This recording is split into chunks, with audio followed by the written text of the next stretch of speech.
Namaste. Welcome to today's session on concentration and focus.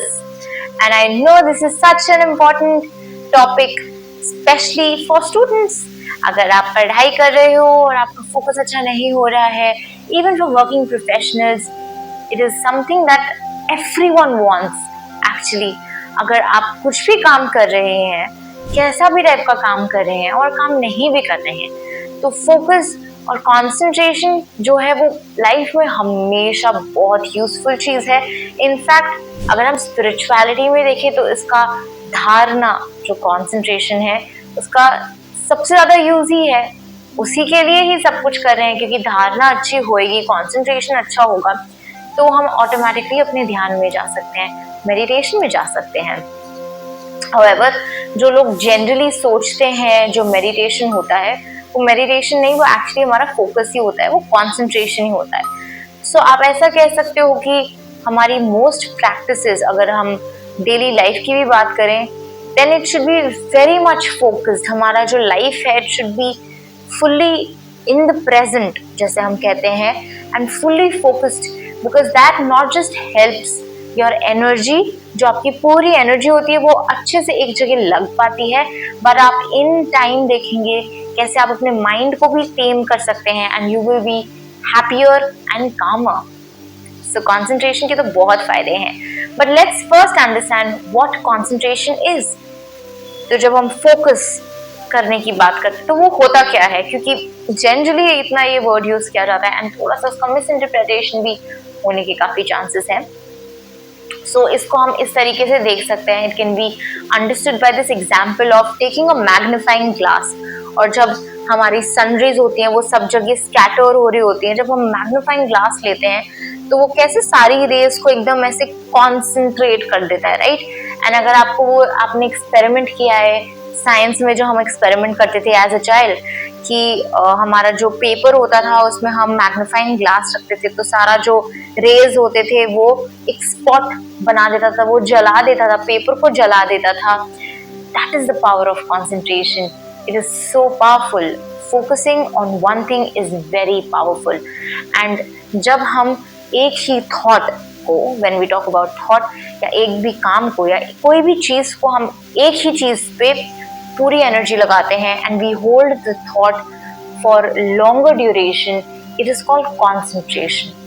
और हमें हमारा एम भी यही होता है कि हम जब किसी चीज पे फोकस कर रहे होते हैं तो हम ज्यादा देर के लिए फोकस कर पाए, और जब जब हमारा माइंड भटके, whenever we think of other things, या हमारे और डिस्ट्रैक्शंस आए, तब तक हम उसे वापस खींचकर उसी चीज पे ला सकते हैं and we can keep bringing us back to the same thing again and again and hold the same thing for a longer time.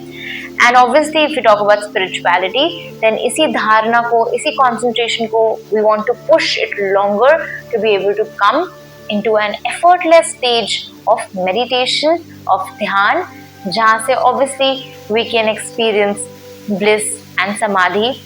And जो meditative state होती है वो एक effortless state होती है, and that is achieved through concentration. तो हमें effort लगाना होता है when we are trying to concentrate, right? तो जब हम concentration करते हैं तो हमारे को बार बार अपने माइंड से फाइट करना होता है, बार बार अपने डिजायर्स से फाइट करना होता है, बार बार इवन अपनी फिजिकल बॉडी से हो सकता है हमें फाइट करना हो to be able to do और to be able to focus on that one thing that we are doing at the point of time, right. So again जब हम फोकस की बात करते हैं, I have been able to give you very brief benefits of concentration, and obviously for a person who may be studying और जो भी may be even competitive exams के लिए प्रिपेयर करते हैं, फिर ऐसे बहुत सारे हमारे जॉब्स होते हैं, ऐसी काफ़ी चीज़ें हैं जिसमें हमें बहुत फोकस करना पड़ता है. And if you do any of those activities, if you been practising any of those things, you will notice for your self how beautiful the work comes out to be, how satisfied and blissful you are, and how calm you are, how contented the feeling is. और जब ये सब होता है तो you don't even think about the result because you're so absorbed, you're so much in the process, you're so much in the present, and that is exactly what concentration gives you. Calm mind, productive person and efficiency हमारी बढ़ जाती है. And during these times you are actually saving time also, because the amount of errors वो आपके कम हो जाएंगे, because your energy is so focused. It is a very powerful stage. तो इस ऐसे टाइम पे you will definitely be happier also. And हम इसको इस तरीके से देख सकते हैं, it's like a process that we have to practise. And in that when we are practicing concentration, basically if we concentrate, it is a muscle. जैसे हमारी concentration power है वो एक तरह से muscle है, mental muscle है जैसे हम build करते हैं, जिसकी वजह से हमें concentration भी practice करना पड़ता है. We have to control our mind. So there is this process of practicing या फिर keeping the mind in your control. तो उसके लिए अलग अलग तरीके होते हैं. Obviously you can do various activities. For example, you can indulge in activities wherein you require कि आपका mind focus हो पाए. उसी तरीके से आप कुछ भी, आप अगर बैठते हैं, आप focus कर रहे हैं, या आप meditation कर रहे हैं, कोशिश करें meditation की, you're taking that one thing. अब आप externally किसी object को रखते हैं, and this is how it is best practice. For example, त्राटक एक यही चीज़ है जिसे बार बार लोग एग्जाम्पल देते हैं. और else if you don't want to do trataka also, you can just focus on a point externally. आप एक एक्सटर्नल पॉइंट पे फोकस करते हो और आप कोशिश करते हो कि आप बार बार उस पॉइंट पे फोकस करो. ऐसे करने से you will be able to practise and build this muscle of keeping your mind in your control. और आप बार बार विद कंट्रोल अपने माइंड को वापस उसी पॉइंट पे ला सकते हैं. तो आप इस तरीके से बिल्ड कर सकते हैं ऑब्वियसली. एंड आप कोई भी अगर आप सिटिंग कोई भी जैसे आप मेडिटेशन में बैठना चाह रहे हैं, आप सिमिलरली एक बार आपने एक्सटर्नल प्रैक्टिस कर ली, फिर आप इंटरनली इसी चीज को प्रैक्टिस कर सकते हैं. एंड इंटरनली कोई मंत्र जाप या किसी भी थॉट, फॉर एग्जाम्पल आप focus on your breath for example and keep coming back to your breath. इस तरीके से आप इस चीज़ को प्रैक्टिस कर सकते हैं और आपका जो माइंड है आप बेटर कंट्रोल कर पाएंगे, and that will help you even go into meditation. तो इसी तरीके से आप इंटरनल कोई भी पॉइंट ले सकते हैं, ब्रेथ ले सकते हैं, मंत्र की हेल्प ले सकते हैं, and that will help you bring more focus and concentration. इसके अलावा इट इज़ ऑल्सो इम्पॉर्टेंट कि आप ये समझें कि आप प्रैक्टिस कैसे कर सकते हैं इसे डेली लाइफ में, and that is something that I will be giving you as tips. तो आप कोई भी काम कर रहे हैं, इट इज़ इम्पॉर्टेंट कि आप उसे पहले करें एंड उसके रिजल्ट्स के बारे में ना सोचें. You give full attention to even repetitive task, and जो भी आप कर रहे हैं उसको आप पूरी तरीके से करें एंड फिर ही किसी न्यू काम पे चलें.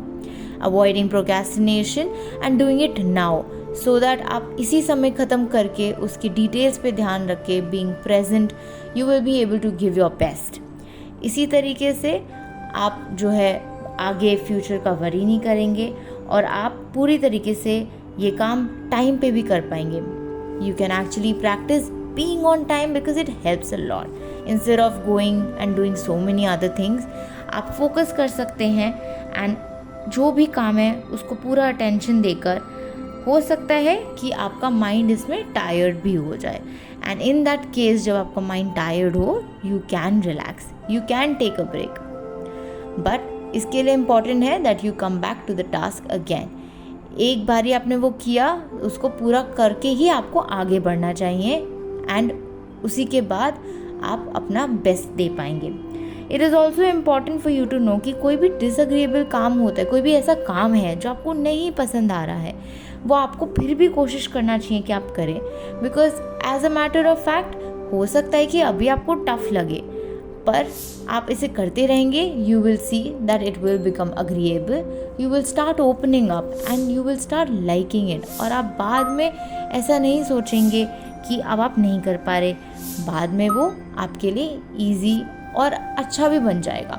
इसी वजह से आपको ट्राई करना चाहिए कि आप ये करते रहें, चाहे कोई काम बहुत टफ या अच्छा नहीं भी लग रहा है तो भी उसमें आप बेस्ट देंगे. इससे आपकी अगेन कंसंट्रेशन प्रैक्टिस हो सकती है. और इसी तरीके से आपको ये भी ध्यान देना है दैट आप कुछ भी काम करें you try to enjoy it. ऐसे करने से जो हमारा प्राण होता है, जो हमारी कंसंट्रेशन होती है, वो भी बढ़ जाती है. And that is so I will also be telling you about the 5 stages of concentrated mind, या फिर ऐसी चीज़ जो आप फेस करेंगे जब आप कंसंट्रेशन प्रैक्टिस करने की कोशिश करेंगे. तो सबसे पहले हमारा होता है डल स्टेट, जिसे मूड कहते हैं, wherein we will be denying happiness, you will have low energy और आपका कंसंट्रेशन शायद नहीं लग पाए. This is the state of mind, the चित्त. और इसके लिए हमारी जो 5 स्टेजेस हैं, उसके बाद हमारा जो सेकंड आता है वो एक क्षिप्त है, स्कैटर्ड स्टेट, जहाँ पे हमारा माइंड जंप करता है एक डिज़ायर से दूसरा, and it is all around and not really happy. फिर हमारा थर्ड आता है जब हम विक्षिप्त में जाते हैं, गैदरिंग स्टेट होता है, माइंड अब फोकस करने लगता है, थोड़ा बहुत पीस आने लगता है और अब एफिशिएंसी इंक्रीज़ हो जाती है. उसके बाद हमारा जो फोर्थ होता है एकाग्रता, उसमें माइंड और स्टेबल हो जाता है, वन पॉइंटेड हो जाता है, एंड यहाँ पे हम देखने लगते हैं कि अब हमारा माइंड स्टेबल के साथ हैप्पी होता है, और एकाग्रता ही वो चीज़ है जिसको हम एक्चुअली एम कर रहे हैं. इसके बाद हमारा जो निरोध, जो 5th स्टेज होता है, जहाँ पे हम एब्जॉर्ब्ड होते हैं ऐसा कहा जाता है, वो हमारा असली फाइनल स्टेज है, जिसमें we will be blissful and mind is happy and free. That is the stage जो हमारे लिए बेस्ट स्टेज होती है. यहाँ से आगे ही हम जाएंगे, यहीं से ध्यान और समाधि की तरफ जाता है, और ये बहुत अच्छी, बहुत यूज़फुल स्टेज है. तो यहाँ तक अगर हमें जाना है, we have to go through the process and follow the process and techniques to be able to increase our concentration. And इन सब चीज़ों के लिए, जैसे हमने प्रैक्टिस किया है अपने माइंड को कंट्रोल करना, बार बार अपने थॉट को उसी चीज़ पे लाना, बार बार लाना, एंड देन उसके आगे हम अपनी वन पॉइंटेडनेस बढ़ा सकते हैं. आप ऐसा जानते होंगे, जब हम एथलीट्स की बात करते हैं, आर्टिस्ट की बात करते हैं, तो they say that they are in the zone. तो वो जो जोन की बात हो रही होती है, दैट इज़ द स्पेस जहाँ पे यू कैन फ्लो, आपकी प्रोडक्टिविटी बहुत बढ़ जाती है, एफिशिएंसी बढ़ जाती है, and that time you will know that you are so absorbed. आप इतना प्रेजेंट होते हो कि आप फ्यूचर या पास्ट के बारे में नहीं सोच रहे होते हो.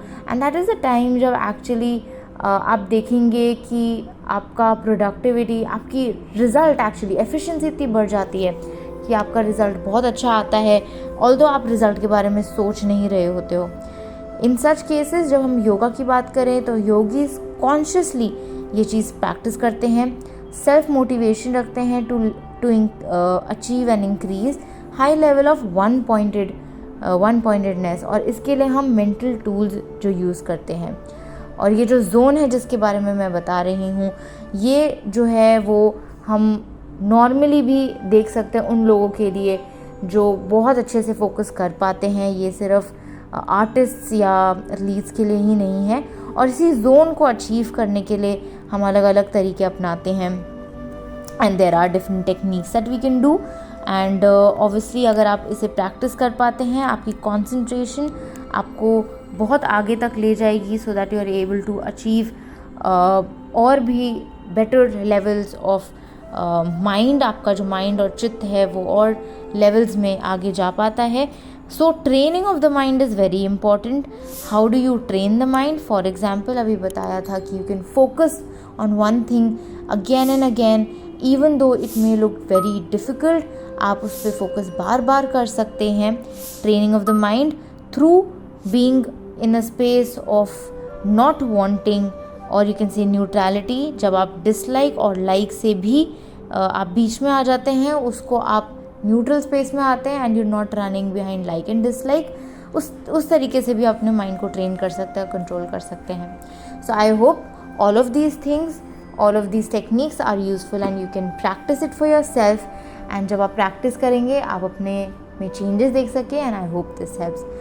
So yes, please do practice, and thank you so much for joining today, and I hope to see you again next. Namaste.